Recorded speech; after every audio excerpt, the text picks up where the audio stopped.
veins in his neck are just like he's about to explode. And I think, man, am I not fired up about Jesus? Or is it just, oh Lord, wow, come on. Or am I just excited because, man, this is why I exist. I'm here to find my purpose in Him. Everything I'm meant to be is all connected with Him. It's all about Him. And John the Baptist, he said, if I could just get everyone to know Him, if I could just get everybody to follow Him, man, I would have fulfilled my life's purpose. That's what I'm here for. The reason, he said here, the reason I've been doing what I've been doing in verse 31, I came baptized in water, was that He might be revealed. Everything I've been doing, everything I've been working towards, everything I've been struggling with is all connected with getting Him revealed. You know, most of us have good motives or good intentions at the things we do. But is it to bring Jesus glory? Is it so that He can be revealed? Is it so that He can be exalted? Or is it so that you can get the honor? You want a picture with you in that plaque. You know, you want a monument. You want a statue. You want to be recognized for all your talents and gifts. And yes, that's great. But you know what? If that's why you're living, so people can remember you, so that you can be honored, you're going to have a pretty sad existence. Yeah. You know, people do things with good motives all the time. People steal so they can feed their families. You know, I mean, I understand. Man, you hungry. Man, if I was you, I ain't right, but you know, man, you gotta eat. You know what I'm saying? So people do stuff with good motives, but that doesn't mean it's right. Yeah. John says, man, I'm here doing my thing, but at the end of the day, I don't want people following me. I don't want people remembering me. I want them to remember Jesus. I want to point them to Jesus. I just want people to know Jesus. What's the title? He must become greater. I must become less. He said, I don't care what everybody does, but I want them to know Jesus. And so the other question, first question was, who are you? Next question is, why do you do what you do? Why do you do what you do? Why do you go to school? Why do you have this internship? Why do you go to work? Why do you have this relationship? Why do you build this friendship? At the end of the day, is it so that Jesus can be revealed? You know, I remember even in my own heart when I was first starting to do ministry. Yeah, I'm preaching the words, God, making disciples, but I wanted to get some attention. I wanted to be recognized as, man, that brother's on fire.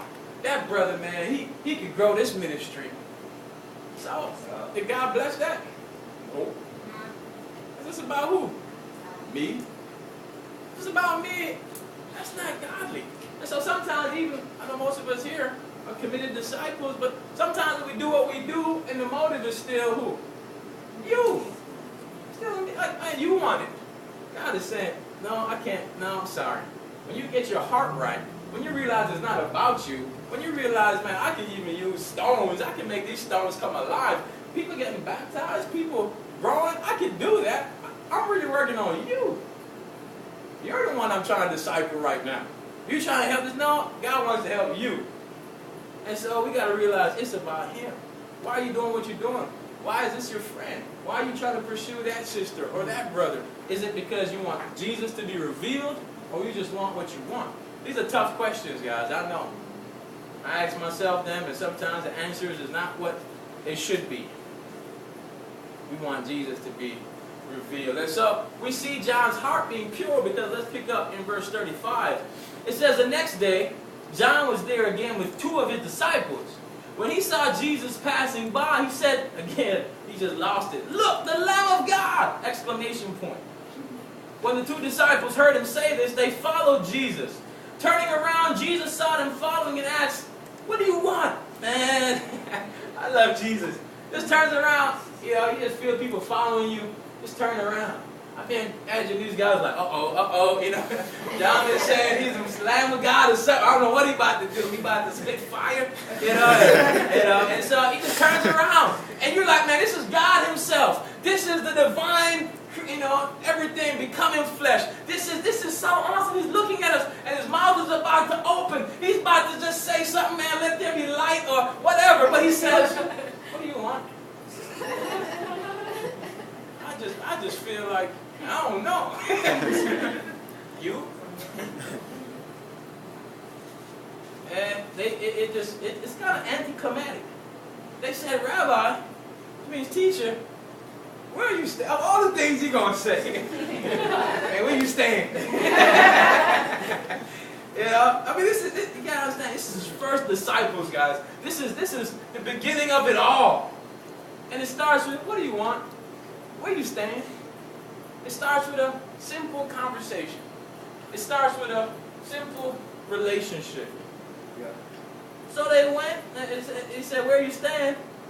He didn't say, on my throne in heaven, at the east side of town, He says, come, and you will see. It's just following him.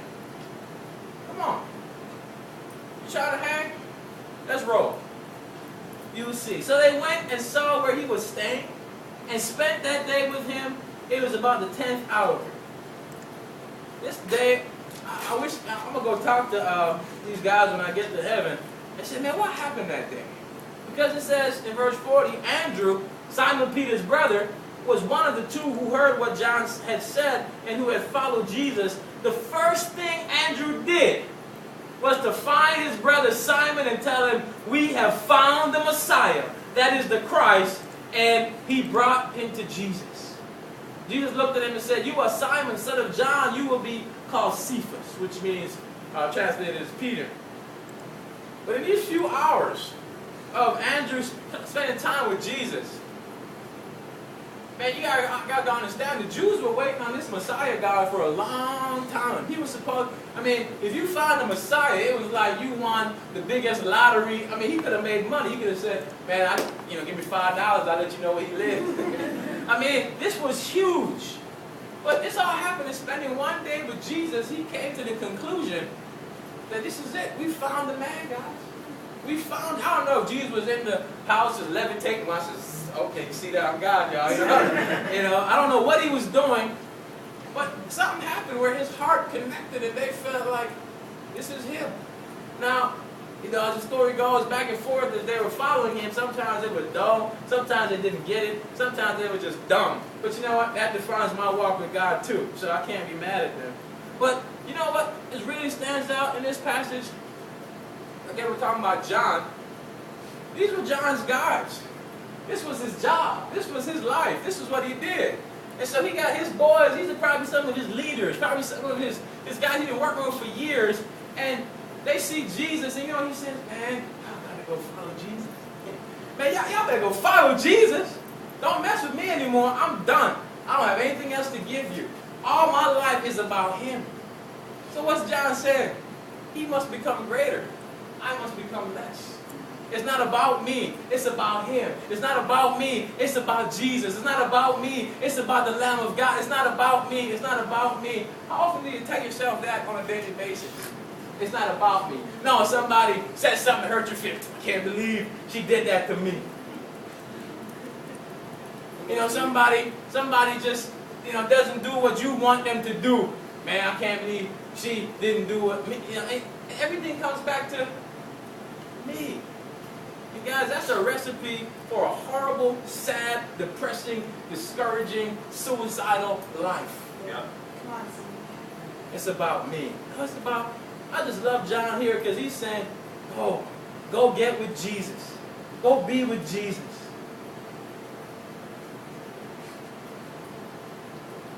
How can you become less? A couple questions. Are people around you thinking more about Jesus or you?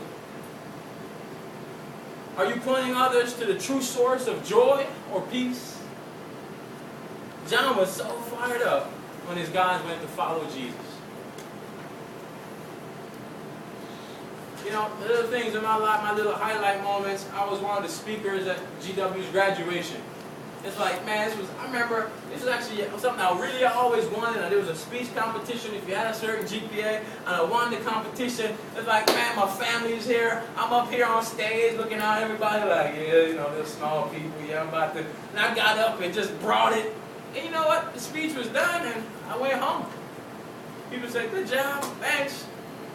What was that point again? I forgot. And if that's what my life is all for, I'm going to be discouraged. I'm like, man, can I speak tomorrow? No, there's no graduation. It only happens once a lifetime. You know, in doing ministry, in Maryland, I was in the Prince George County Gazette for mentoring students. You know, I got my little article, and like, man, that's me right now. You know, maybe I need to go work out some more, but hey, that's my picture, and I'm in there. But you know what? I can only show people that article so much. I also was, me and Abu, another minister in D.C., we were on TV in D.C. We did a program for D.C. youth about abstinence and stuff before marriage. And, you know, I thought it did pretty well. I thought it was pretty smooth. I remember getting there, they were like, you would go in the makeup room. I was like, yeah, I understand. I do this all the time, you know. I was like, man, I'm putting on makeup, you know. And the cameras come out there. Here's Mr. Steve Blake, and he's been working. Sir, according to your expertise, what do you think? I'm like, yo, blah, blah, blah, blah. Yeah, awesome. But you know what, man? Nobody really saw it. It just came on one or two times. But that's what I'm living for, guys. I'm going to be discouraged. But if you're living for Jesus, if you're pointing people to Jesus, what did John know? He knows, man, if you follow this God, if you walk with this God, you're going to have immense joy and peace. You're going to be connected to everything that is everything. He wanted what was best for them. You can't live for your next PR moment because nobody cares. Yeah. Nobody cares. Because you know what? You can't meet people's needs. He's got to be greater. All right, second to last verse, John 3, verse 22. It says, after this, Jesus and his disciples went out into the Judean countryside where he spent some time with them and baptized. Now John also was baptizing in Aenon near Salim because there was plenty of water, and people were constantly coming to be baptized. This was before John was put in prison. An argument developed between some of John's disciples and a certain Jew over the matter of ceremonial washing. They came to John and said to him, Rabbi, that man who was with you on the other side of the Jordan, the one you testified about, well, he's baptizing and everyone is going to him. So you see, it's human nature. Man, we losing some steam, man. John, what's going on, man? Hey, you know, I quit some stuff to follow you, and now this dude is taking everybody. So they didn't have John's heart, they had my heart. Verse 27, to this John replied, a man can receive only what is given him from heaven. You yourselves can testify that I said, I'm not the Christ, but I am sent ahead of him. The bride belongs to the bridegroom. The friend who attends the bridegroom waits and listens for him and is full of joy when he hears the bridegroom's voice. That joy is mine, and it is now complete. He must become greater, I must become less. The one who comes from above is